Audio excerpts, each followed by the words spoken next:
Thank you, Zoom. I would like to welcome you to Fluency in the Classroom, and I want to thank all of you for coming. I hope to take the next 40 or 45 minutes to show you just a bit of a taste of what it is that I would like people to start trying to do in the classroom, because I think the success that I've had over the last 25 years using this method, the success that Crittenden sensei down there to my lower left corner has had over the what, the past year or so, Jenny, like from junior high to here in university now, actually can translate to just about anybody's classroom. So let's get down to what we came here to do. Okay, it's a slideshow that I'm going to be jumping through, and these scenes that you're seeing pictures of my students smiling very happily were taken during a demonstration class that I did back in 2016, and I want to be showing you some videos of that. But that demonstration class was funded by a research grant that was given to my friend Robert Long. We signed up a bunch of students to be model students for us, and they signed model releases, so there's no problem with any kind of violation of privacy or anything here, so please don't worry about that. Okay, so let's get going here. Oops. Okay, so when it comes to fluency, first, I used to, when I would have like two-hour presentations to do this, I would ask my audience, what would you do if one of your students actually asked you, what is fluency? Sensei, what is fluency? The CEFR says fluency is very important, but what is it? I think I know what it is, but what is it? And as instructors, we should be able to give our students some pretty good, 5-word, 8-word elevator pitches as to this is fluency and this is what you want. But even the CEFR, the CEFR itself, has a whole bunch of levels, 6 levels, and only in the last 3 levels does it actually use anything like the word fluency. It talks about being semi-fluent, fluent, very fluent, but it doesn't actually tell you what fluency is. It tells you, if you're at this level of the CEFR, you can do this, you can do that. If you're below that level, you can do this, you can do that. But that's not any kind of an elevator pitch that we can get to our students and tell them this is what you want to target. So one of the first things that I wanted to do was just first figure out fluency. Oops. So if we do figure out what fluency is, what do we do in the classroom? How do we take whatever it is that we did to redefine fluency and change our classroom so then we can start teaching the things that we know intrinsically will help and get away from all of the test orientation that we do, get away from all of that grammar translation that we are forced to do because of the nature of those tests, and find a way so that then we don't have to abandon the textbooks, or we don't have to have fights with our teachers about priorities in the classroom. We can actually do both at the same time. We can actually help our students learn to speak a little bit better, a little bit faster, using the material that's actually based in the textbooks that is important for the tests as targets for these fluency exercises. But it also involves us changing as teachers, the nature of how we look at information and how we our roles in the classroom, our roles in front of these kids. So before I get too far with theory, because that was one of my mistakes earlier on when I would actually do this, I would go on a lot about theory because I'm unfortunately a university teacher, and at larger conferences, theory is something you're supposed to really pound on before people start listening to the practical stuff. I'm actually more of a practical guy, so I'm going to go in that direction instead. I'm going to show you the first, I would say, probably the first exercise that I do in the classroom. I'm not going to give it a lot of explanation right here. I want you to see it raw, the same way that the kids saw it. Okay, and to do that, I actually have to remember to make sure you hear my sound. Okay, so here we go. Oops, forgot. Oh dear, well, way to go, Jose. Okay, so let's start that again. My teacher wrote this up for me. Oh gosh, no, what is that? That's 46 years ago? Holy cow. Okay, when I first went to Canada, and one day she said, Jose, stand up, say all of this in a big, loud, fast voice. And I would stand up and I would say, I am, you are, he is, she is, it is, we are, they are. Very good. 2 times, faster, louder. I am, you are, he is, she is, it is, we are, they are. I am, you are, he is, she is, it is, we are, they are. Now, I bet if I asked one of you right now to do that, you couldn't. And you are university students who've studied English for 6 years. Just goes to show you, all the studying you do doesn't get you ready for speaking. So we're going to speak today. First thing we're going to do, I want you to turn around in your chairs 90 degrees. Turn around 90 degrees. Turn around and face your partner on that side. No, turn around in your chair. Yeah, just turn around in your chair. You don't have to turn the chair. Just turn around in your chair. Good, okay, there you go. Good. Okay, and this is what we're going to do. I'm going to show you how to do this with you. Okay. Take it from the first line. Somebody, when I say ready, go, first line. Okay. You will, I'll go with I am. You'll begin with you are, and I'll continue with he is, she is, and we'll continue from there. When we get to the bottom, we go back to the top. Ready? I'll start. I am. You are. He is. She is. It is. Look at me. Look We at me. are. They are. I am. You are. He is. She is. It is. We are. They I are. am. You He are. is. She It is. We are. Over here, over here, over here. Very difficult, yeah? Yes. But it looks so easy, yeah? Because looking at something in English, studying it on paper is nowhere near as difficult as looking at somebody in the eyes. So it's okay. If you want to look at this, go ahead. Take a look. You can check the order. You can check whatever it is you want. But when you speak to a person, learn to go from paper to a person's eyes. Look all you want, but when your mouth moves, you go back to the person. Okay, when I say ready, go, somebody begins. Look at your partners. Ready, go.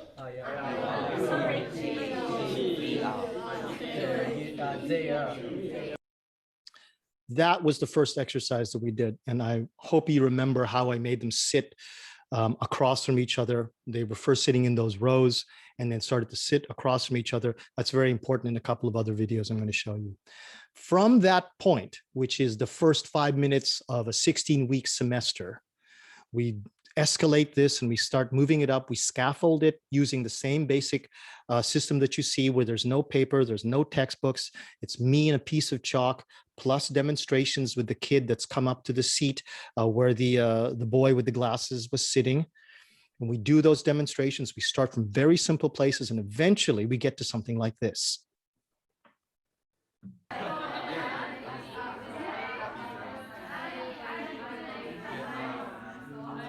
And you can see that they're animated, that they're gesturing, that they're communicating, that they're figuring out their problems.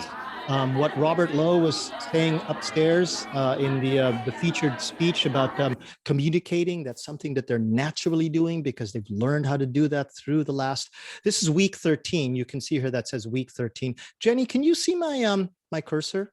Yes. Okay, so you can see that that's week 13. They are just about to go into practice sessions for their group conversations and then go into their group tests. Now, of course, this was pre-pandemic, but eventually we're all going to go back to our pre-pandemic lifestyles, you know, the saints willing.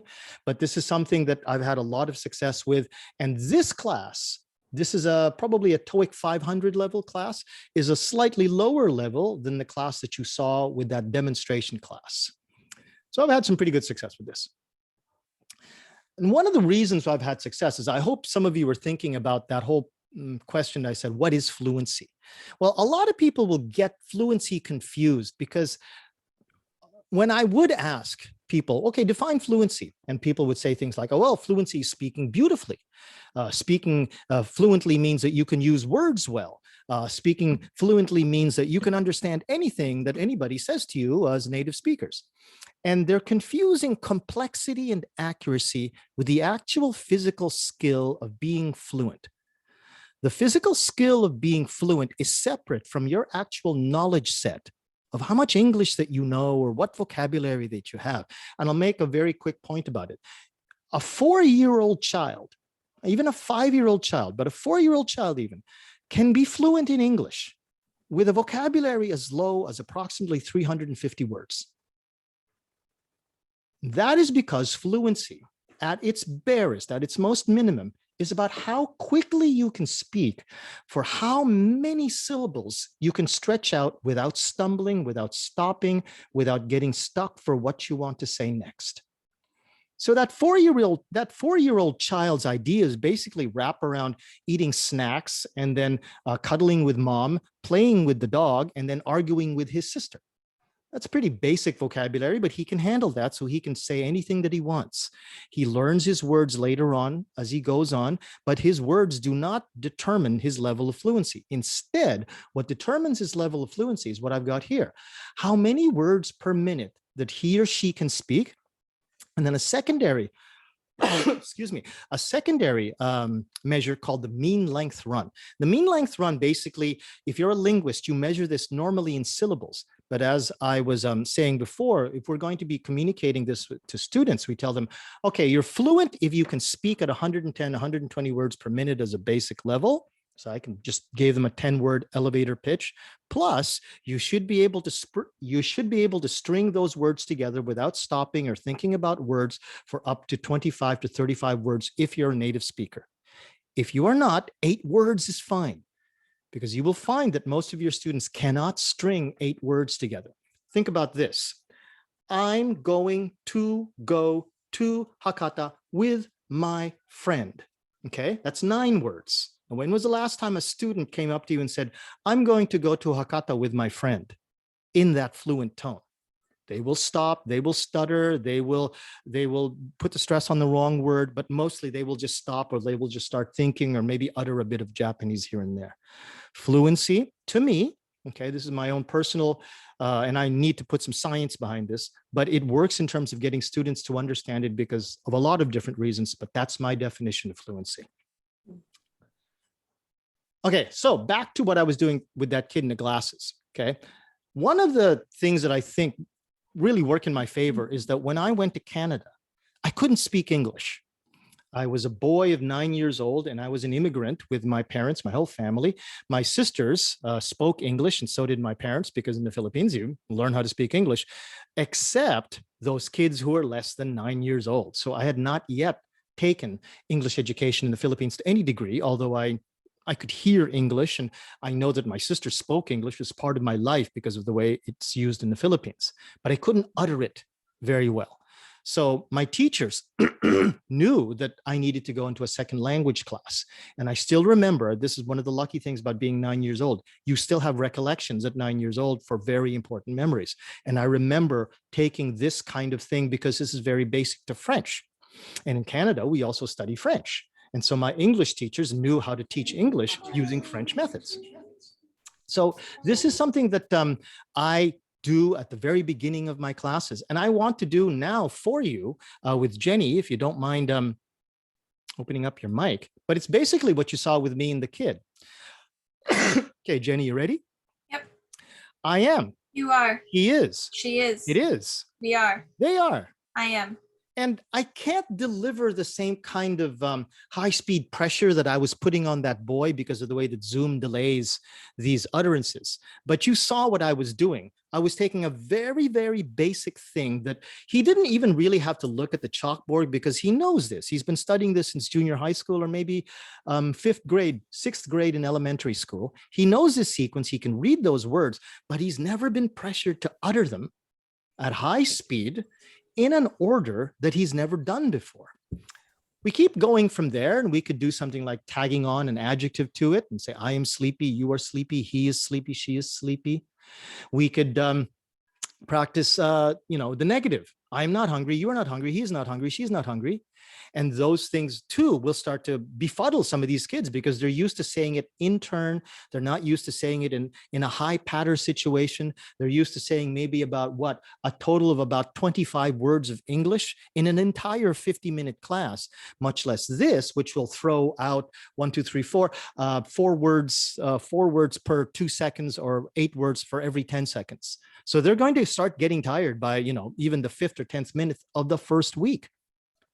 You can go into past tense. I was in Osaka last week. You could even begin, if you think these kids needed an extra scaffold, I was in Osaka, then go on to the next thing. I was in Osaka last week, then tag on to that. I was in Osaka last week for job hunting.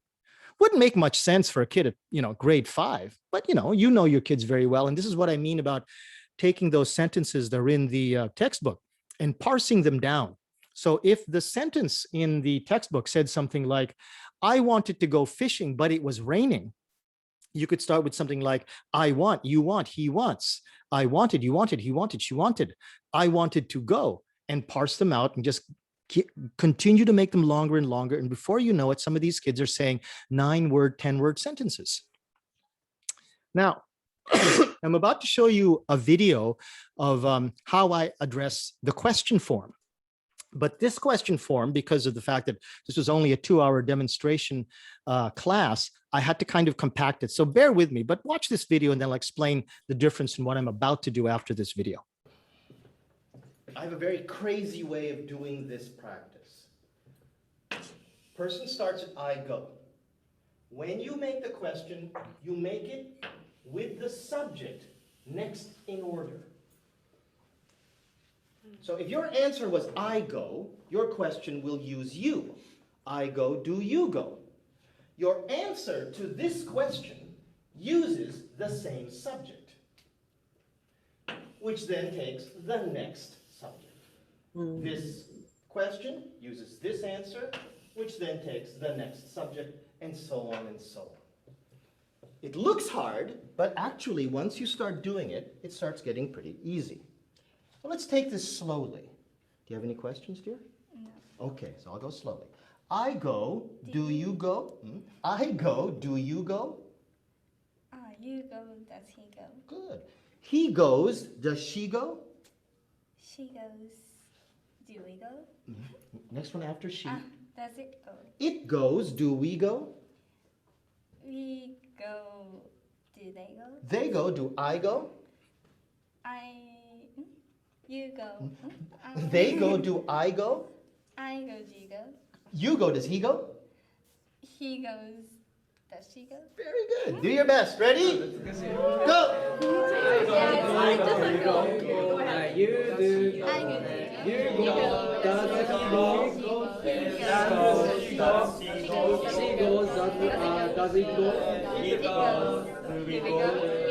They go. They go. Where does it go? Does he go? Does she go? If you can, take note of the way that I get these students to switch their seats. They go, do I go? I go. You go, does he go? He goes. Set! Wait, don't go. Yeah. No, you go this way. You go this way. You okay? Okay. If you need to look, you can look. But when you speak to my eyes. Ready?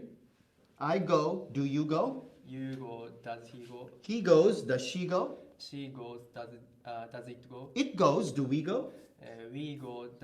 Do they go? Good. Do your best. Ready? Go! I go. Do you go? Do you go? You go. Does he go? One of the things before we go on, I want to point out too that I think you don't really appreciate until you actually get into a classroom and see this for yourself, is the din that occurs. And as soon as I say go, everybody starts speaking. And that kind of psychological effect is hard to appreciate unless you're actually a student in there. Up to now, these kids, when they've been asked to speak, it's, okay, Taro, it's your turn. Stand up and read the next 2 paragraphs. Taro is shaking in his little white sneakers because he knows that his pronunciation isn't very good and people are listening to him and you know, total anxiety. But in this classroom, nobody can hear you speak. As a matter of fact, you can barely hear yourself speak. So that forces you to actually speak even more loudly, which makes the whole din even bigger, which makes everybody else speak more loudly. It's a very much a positive cycle of getting people to start speaking with a little bit more power. But more than anything else, it gets these kids to feel like there's a group dynamic happening here that's very different from a very silent, sort of concentrating, almost sullen classroom where there's a lot of note taking. We were doing something very similar to this, and I'm going to show you another demonstration with Jennie. But basically, it starts from the same I am, and as I said in the explanation before, to make the next question, you don't just go across to the same subject verb and then switch them over. You want a little bit of difficulty, so you have to use the next subject in order. Next subject in order from I is you, and you make a question with that, so it becomes I am, are you.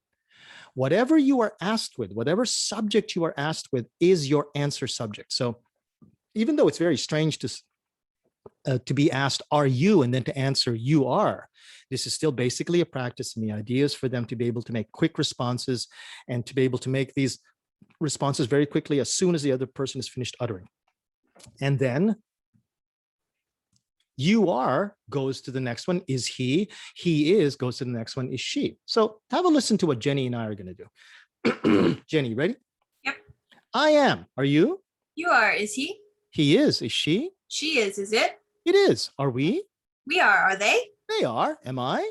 I am. Are you? You are. Is he? He is. Is she? She is. Is it? It is. Are we? Good. And so on and so on and so forth. Okay. Now, what I usually do is I do 2 demonstrations. Okay. In the other class before, it was 1 demonstration per, because it was a small class and I had to cram in a lot of exercises.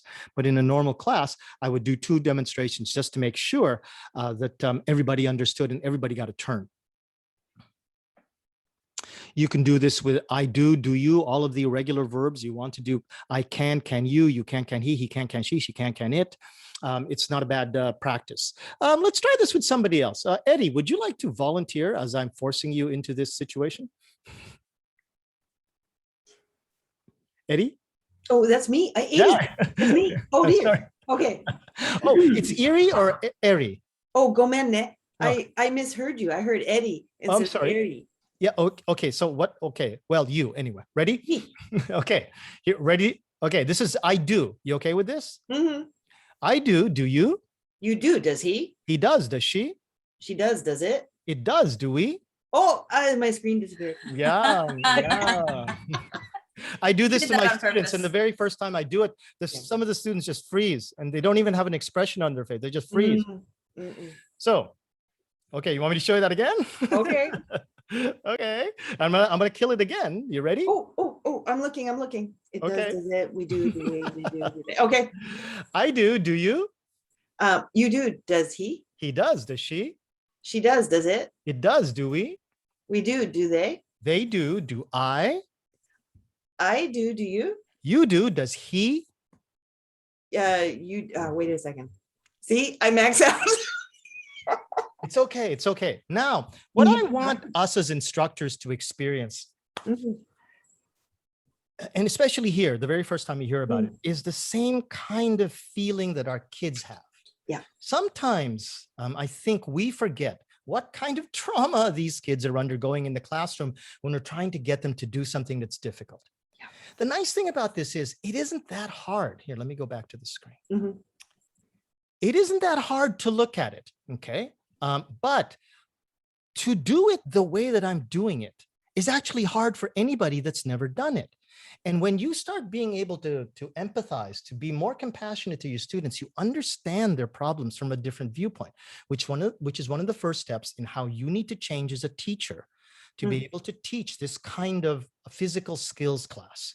You need to have a higher level of empathy and compassion. So you can't just go at these kids as if, like, oh, what's the matter with these kids? Why are they so dumb? You can't be like that. Okay. You also have to be the next level, more of a skills coach than you are a lecturer. A lecturer is a vassal of information. They just take that bucket of information and throw it down on the lectern and hope that the kids lap it up, literally.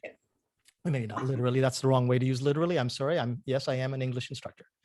But you now become somebody who's trying to give these kids lots of chances to make mistakes, lots of chances to go around. One place where they make a mistake all the time is the third person singular with the S sound, because they still say things like he do, he go.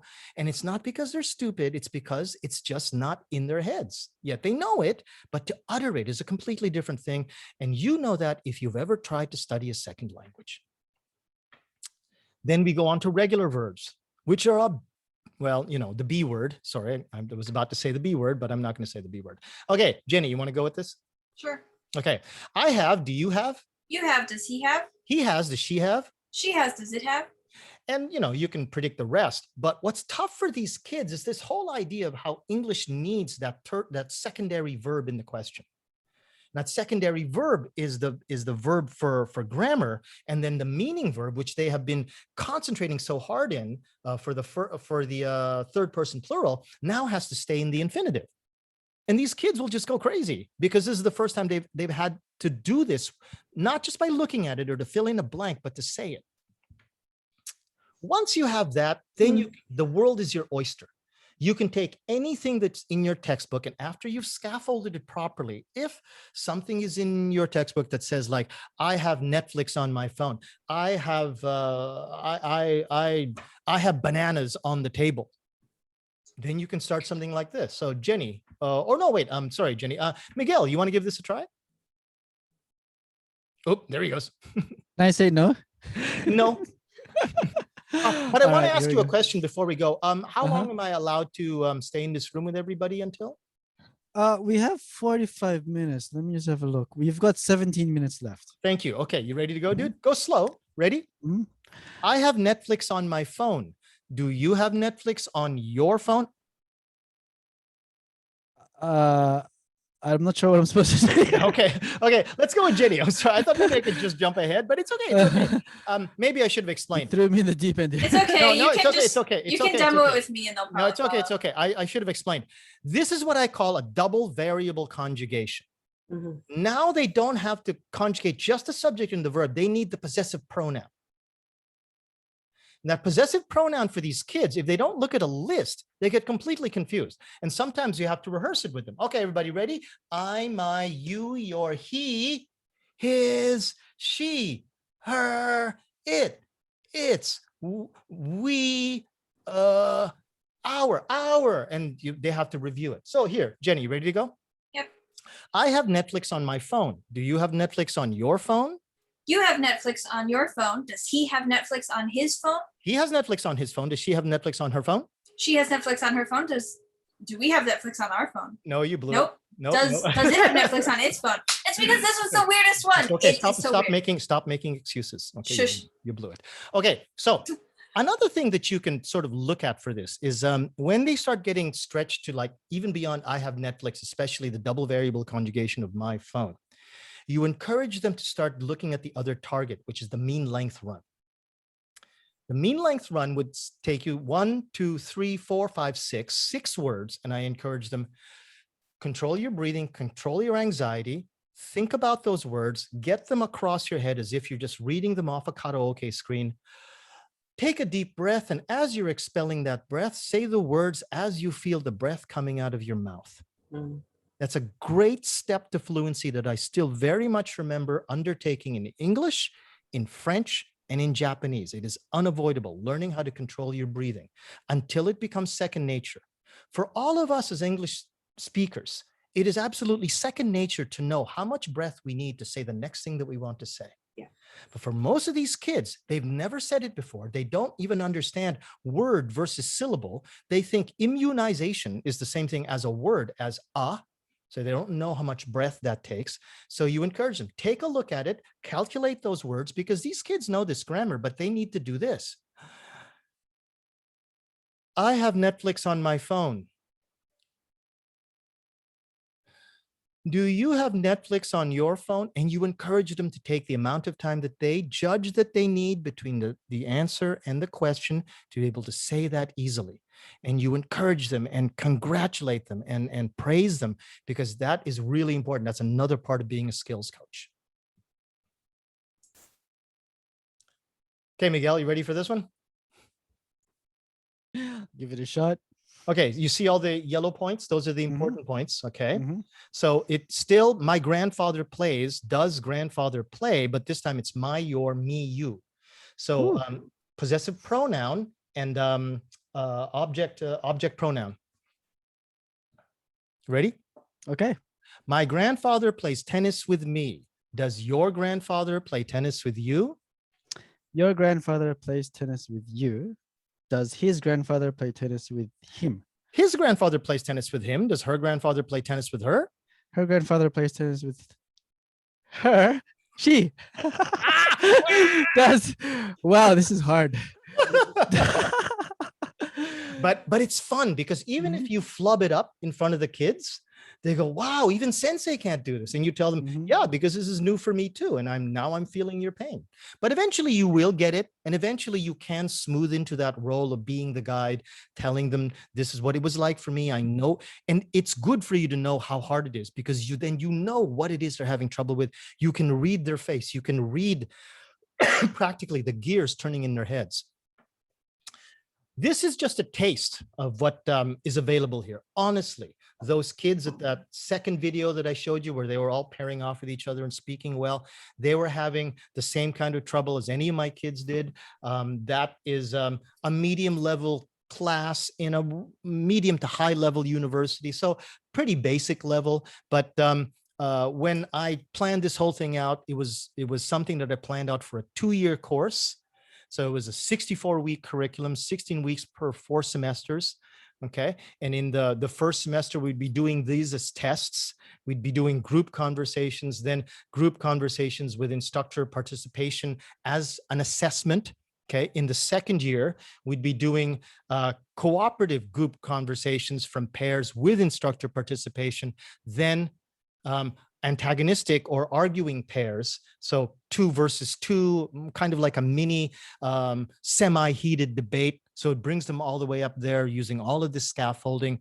Unfortunately, I'm not allowed, or like the program at the university where I teach doesn't allow me to actually have an entire group of students over 2 years anymore. I'm lucky if I have one set of students over 1 semester, but it works. It has worked. I try to do as many of these presentations as I can so that then I can let people know more about just even beyond the little tastes that I have. But from here, I think maybe I'll stop talking too much and take people's questions. So that's basically what I wanted to talk. Oh, yeah.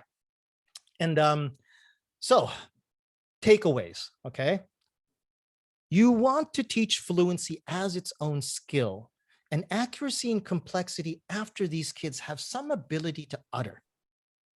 When you can get these kids to answer, yes, I do, or I don't like that, as an utterance that's natural to them, then you can start teaching them more vocabulary.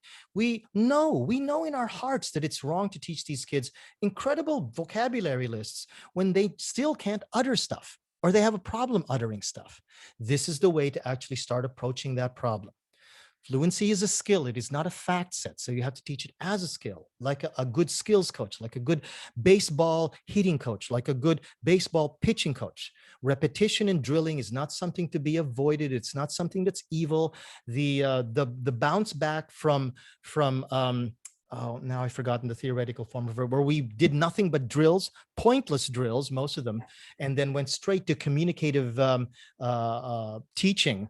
There was a gap in between where we didn't actually give these kids a chance to learn some useful utterances, some useful phrases that they would be able to do in communicative teaching.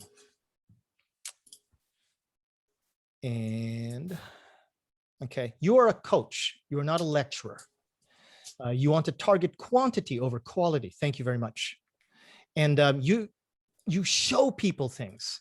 You don't just tell them. You don't tell them, okay, here's the relative pronoun what, and here's some examples. Oh, no, let's go on to the relative pronoun which, blah, blah, blah, blah, blah, without actually getting them to try it for themselves, because which is used in a selection, a limited selection, what, and without that feeling, that's just not going to work. They need to feel the language. You atomize these steps properly, okay, because scaffolding is really important. Now, I do have testimonials, and this is from people who use this in kids Eikaiwa all the way up to university. Catherine, a friend of mine, she uses that in junior high school. You might know this person, Jennie. I quoted her. It was an amazing quote, but I really did think so. Jennie, you can attest to that video that you showed me of the kids in junior high school. I thought that was an amazing clip. Do you want me to talk right now? I was trying to get you to do that. Yeah, but if you don't want to, it's all right. No, I mean, it was high school. But one of the things that a lot of people really struggle with, especially ALTs, when they see your presentation, Jose, is they're like, well, how can I apply this at my level? I don't see the students for 90 minutes. I don't see the students for 60 minutes. I have them for part of a 50-minute class, or I see them once every some mysterious number of weeks, depending on your situation. And I was also someone in that position. I worked at 4 different high schools. And the great thing about this is reviewing is never bad. And you can start from any point and end at any point, and you can continue it or not continue it. It can be a warm-up. It doesn't have to be a warm-up. I've done it as a whole class. I've done it as a part of class.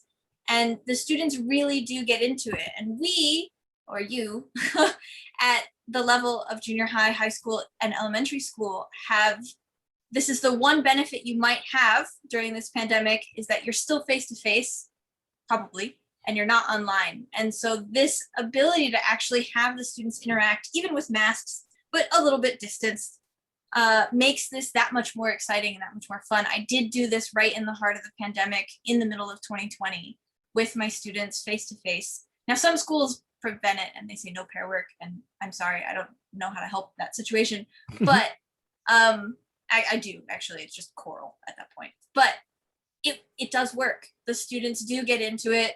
They do talk. They stop being as shy about speaking when everybody is speaking. And you actually, I really, really recommend this, especially at the younger levels. Get yourself a bell, because this doesn't do it. Yelling doesn't do it. Turning off the screen obviously doesn't do it. They're just so into it that you're like, hello, hello. And like, you have to stop a kid and then the rest of them stop. So getting a bell is like a lifesaver, especially if you don't like yelling. I want you to consider what she just said, okay? The problem we have in VC, this is called verbal classrooms. The problem we have in VC is that kids will not stop speaking English. They are speaking English so loudly they can't hear you. Now that is the reverse of most of your situations. And the last one is from my good buddy, Adam Jenkins. He does this at the Shizuoka Institute of Science and Technology, another university. And he has the same success that I think most people have when they adopt it. So take out your cameras, grab that QR code. Or write down that URL, or DM me on Facebook. That's my email down there at the bottom. And I would like to, once you've got that code, I'll probably pop it off in just another minute or so, because I want to show you where it actually goes and tell you what you can access from that QR code. But while we're waiting, does anyone have a question? If you want to raise your hands or just shout out, if you open up your mic. Anybody, even our unseen audience? I have a pretty big unseen audience, it looks like. I think Gabriella just made everybody want to come here. Not really sure why. I've got a quick question for you, Jose. Go, Miguel. Does your entire class look like this? Just Basically. drilling nonstop? Yep. Oh. Yep. Do your students get tired? Yes, they do. It is quite normal for the kids as soon as they're finished. Any of the kids who actually had a bottle of tea or a bottle of water in their bag, to move very quickly to their bag, grab that bottle of water and chug the rest of it down, because it is full on. It goes all the way through. And it also helps you understand when you start getting thirsty, what these kids are going through. So let me show you where this actually goes. This goes to my website, Goldfish 365, and this will be the page where that QR code lands. And here you can see all of those YouTube videos. There's like 2 hours of it. Of the demonstration where I'm showing all of the exercises, and not even all of them, because that was only 2 hours worth. There's like, what is that? 16 times 1.5 hours. So something like 24 hours of all of this. Then the presentations I've done at Fukuoka SDC, JALT 2020, the national conference, and other presentations that I've done, and the slide sets that I use. Please go ahead and avail yourself of them. You can contact me here if you have any questions. You have my email, and I'll bring that right back on screen here. And you can contact me and ask me any questions. Okay, Ari, yeah, go ahead. Yeah, just a quick one. Just to get it really succinct. I teach in a senior high school. I'm teaching first year senior high. I teach communication strategies, and the kids stumble. And the good part is, for 2 hours a week, Tuesday, Thursday afternoons, I've got the English club with nearly 20 members. And I'm thinking of, I know this sounds kind of devious, but I'm thinking of just showing your videos to them and presenting it as a game. Why don't you just go ahead and present yourself as the teacher? Yeah, okay. You don't need me to be an intermediary for them.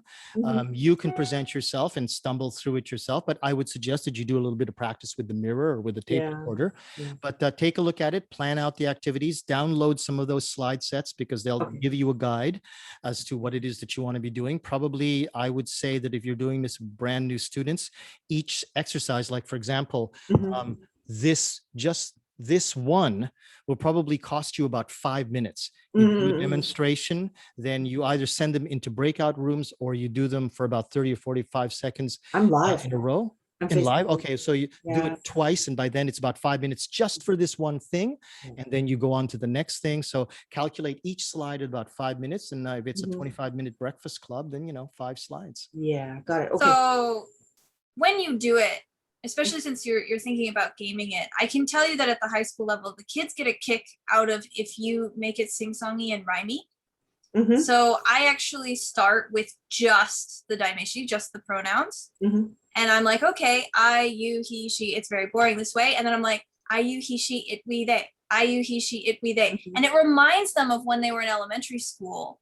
Mhm. And they enjoyed it back then. And it, oddly enough, they still enjoy it when Mhm. they're high school students. Mhm. And if you can master saying stuff really, really quickly, they adore it. So this here, I am, you are, he is, she is, it is, we are, they are. And you challenge them to try and go as fast as you. And it does gamify it for them. And they do, they're like, but then they try and it's hilarious. All right. And if Yeah. you want to just do, oh, sorry, here we go. No, just the other thing I do is when I do scaffolded conversations or conversation strategies to get them to do reactions, rejoinders, and follow-up questions, I do backwards build-up. They have to start from the end of the utterance, but they're still stumbling, right? So I'm Mhm. thinking this is a good remedy to get them to fluency. Mhm. The other way around. Okay, I'm gonna give this a shot. I'm gonna start from about July, August. Did you get my email? Because if you I have any just problem- got, yeah. okay. Let me Do you- check. And you I'm gonna- have me, so. I I'm know gonna- where you are. You know where I live. Okay. Anybody else a question? I know Ariel had her hand raised at one point. Okay, I'm sorry, I can't see you guys very well. I got to bring up my participants list, but I don't see any hands up right now. But Ariel, would you like to ask the question that you were hanging on to? Yeah, sorry. My question, you kind of answered it. My question was about how long would one of these activities take in the classroom? So for example, I teach elementary and junior high school. So I'm assuming that like one of these activities, you won't have it go on for like the entire 45 minutes. I could it- make I it do have, that. I have done it for a whole class. Yeah. Oh, Oh, easily. Because Easily. this actually goes all the way through. I have a plan in my head to take this over 16 weeks, 16 sessions, 90-minute sessions to go all the way to independent conversations. They become independent with this because I show them how to take what are controlled structures into independently chosen variable structures. But we're running out of time. So thank you very much, everyone. Oh, and I will turn off the recording now. And yeah, I'll see you guys upstairs.